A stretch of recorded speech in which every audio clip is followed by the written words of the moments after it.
Hello बच्चों, चलिए प्रश्न को पढ़ते हैं। आरसी प्रत्यावर्ती धारा परिपथ को निम्नांकित बिंदुओं के आधार पर समझाइए। परिणामी वोल्टेज और धारा के बीच कलांतर हमें यहाँ पे बताना है। तो सबसे पहले हम क्या देखते हैं, इस प्रश्न को समझने के लिए प्रश्न की मुख्य अवधारणा को समझते हैं। तो सबसे पहले हम देखेंगे मुख्य अवधारणा।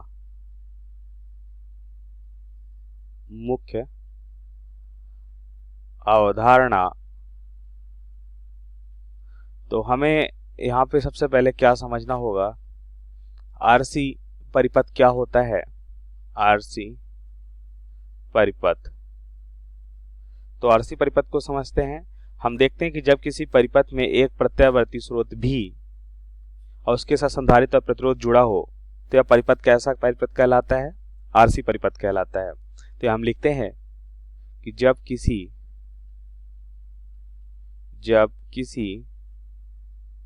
परिपथ में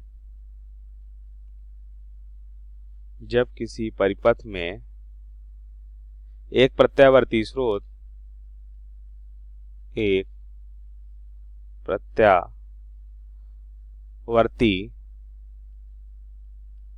स्रोत और क्या हो भी के साथ क्या हो, संधारित्र के साथ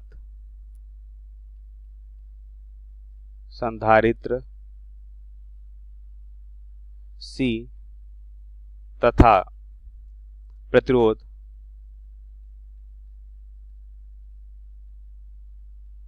R जुड़ा हो,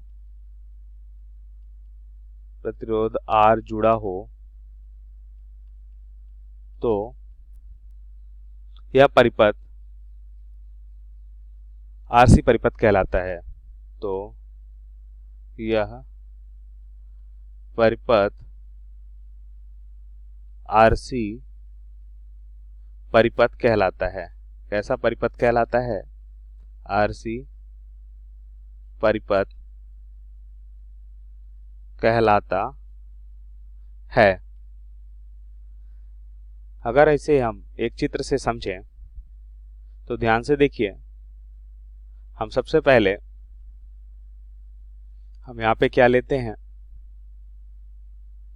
एक परिपथ जिसमें प्रतिरोध R और इसके साथ एक संधारित्र C लगा हुआ है और इसमें हमने क्या किया, एक प्रत्यावर्ती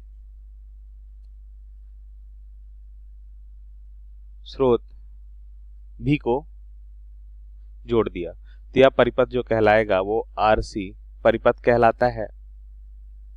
कैसा परिपथ कहलाता है, आरसी, जिसका प्रतिरोध R और संधारित्र की धारिता C है। अब प्रश्नानुसार उत्तर को समझें।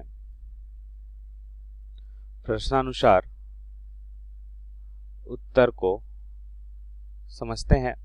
तो सबसे पहले हम अगर हम इसका फेजर आरेख देखें, फेजर आरेख, तो फेजर आरेख क्या होगा, देखिए।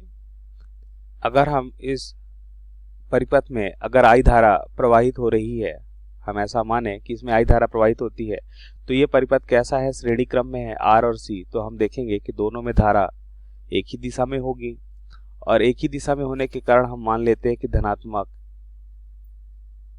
x दिशा में धारा की दिशा मान ले। और हमें मालूम है कि अगर प्रतिरोध R के मध्य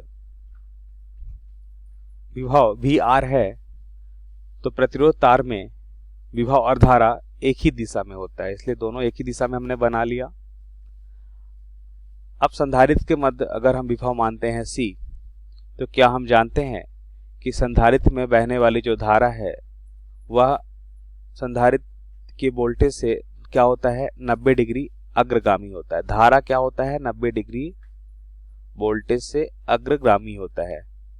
ये देखिए 90 डिग्री अग्रगामी हो गया, ये हो जाएगा VC। हमें क्या बताना था, परिणामी वोल्टेज और धारा के बीच कलांतर। तो ध्यान से देखिए, परिणामी वोल्टेज क्या होगा, VR और VC का परिणामी वोल्टेज हमें पता है ये मिलेगा, ये मान लेते हैं V परिणामी वोल्टेज होगा। और धारा और वोल्टेज के मध्य कलांतर ये होगा फाई, ये कलांतर हमें बताना है। तो इसको हम कैसे निकाल सकते हैं, ध्यान से देखिए। अगर हम लिखते हैं कि ये हो जाएगा हमारा वी आर और हमें धारा आई और किसके मध्य चाहिए, परिणामी विभव, तो यहाँ पे हम ऐसा करते हैं tan फाई से ये वाला कोण हम निकाल सकते हैं और यही हमें बताना है कि धारा और परिणामी विभव, इसका मतलब फाई, यही कलांतर होगा। तो इसे हम मान लेते हैं VC। अब tan फाई से हम लिख सकते हैं tan फाई बराबर क्या हो जाएगा, tan फाई बराबर हो जाएगा, ध्यान से देखिए, VC बटा VR। क्या हो जाएगा, VC बटा VR।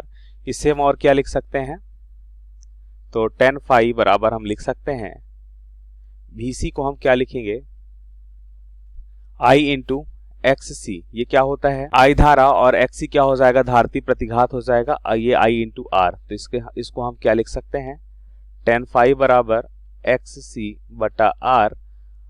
अब XC क्या होता है, ध्यान से देखिए, तो XC को हम लिख सकते हैं 1 बटा ओमेगा इंटू C। तो यहाँ पे हम लिख सकते हैं tan फाई बराबर 1 बटा omega into C, omega C R। क्या हो जाएगा, ओमेगा C R। तो फाई कलांतर बराबर हम क्या लिख सकते हैं, tan इनवर्स 1 बटा ओमेगा C R। ओमेगा क्या होता है, कोणीय आवृत्ति होता है, C संधारित्र की धारिता, R प्रतिरोध हो जाएगा। तो यही हमें मालूम करना था। तो ये हमारे प्रश्न का सही उत्तर होगा। आशा करते हैं आपको समझ आया होगा। धन्यवाद।